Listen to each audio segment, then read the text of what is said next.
Under the bed, curled on her side, watching us with excitement of a child on Christmas, was my wife. She held her hands together just under her chin. They were shaking eagerly. Now that she had been found, I could hear the quiet noises she was making, a sort of hiccuping sound in her throat, as if the excitement was too much for her to bear. It was unnerving to say at least, wide eyes and the same huge gaping smile. Everything in me told me to run, but I forced it away. That was my wife. No matter how twisted she was, that woman was the woman I married, and I had to help her. Lynn, I said softly. She didn't respond, but her head bobbled back and forth in two quick movements as if she was nodding. Baby, I just want to help you. Can you let me do that? I asked. I had taken a single step forward, approaching her like she was some kind of dangerous animal. I love you, Lynn, I said softly, taking another step. She let a tiny moan escape her open mouth, and I had to resist the urge to run.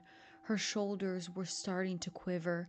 Her eyes grew as large as saucers. I crouched down so I could get a better view, and immediately I saw the blood.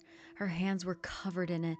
They trembled more the closer I got, as if she was barely able to contain herself with excitement. Lynn, baby, are you hurt? You're bleeding, I said.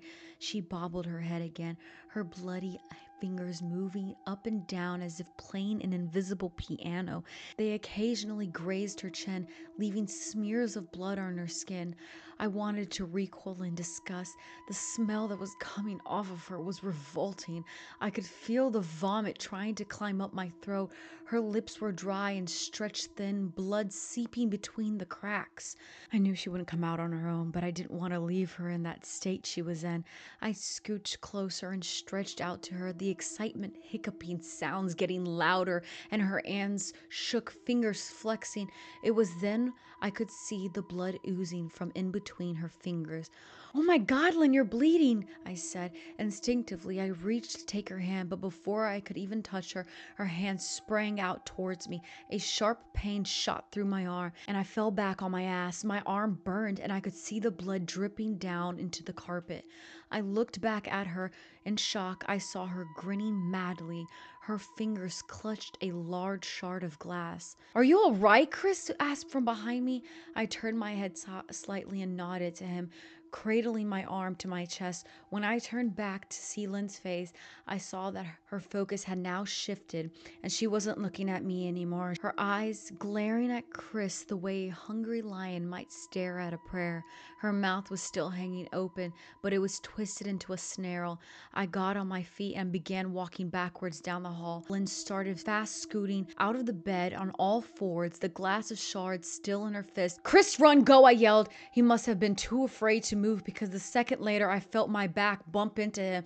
He was still standing at the top of the stairs, staring at the horror that was my wife. Lynn was crawling completely out from underneath the bed and stood in the bedroom doorway, her face twisted in rage. Her whole body was visibly intense, blood running down her fingers and onto the floor. Jesus, Lynn, Chris said. I reached back and pushed him towards the steps. Lynn bobbled her head fast in sharp motions and began to grin, stretching her mouth open wider and wider so that her chin seemed to touch her chest. I heard Chris mutter something, and then he was running down the stairs. I stood at the top of the steps, stuck between the love for a woman who clearly needed serious help and self-preservation. I only wanted help.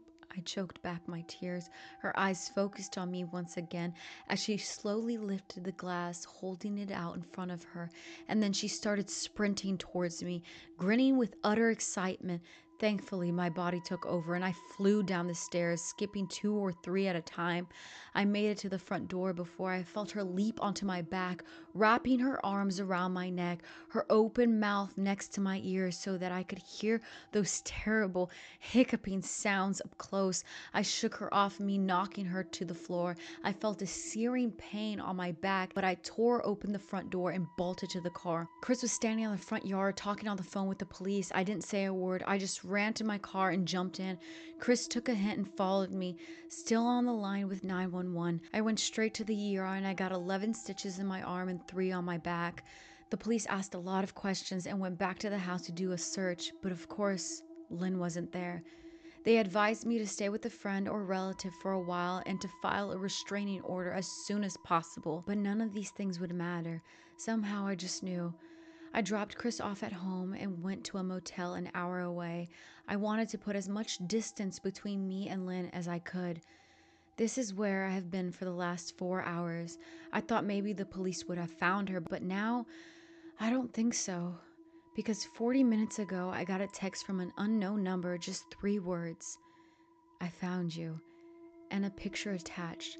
The picture was dark and grainy, but I instantly knew what it was. There was no mistaking my wife's eyes. I don't know what to do. I'm alone and I'm scared and I can't help but feel that I am being watched. My wife keeps playing peekaboo with me. Good night.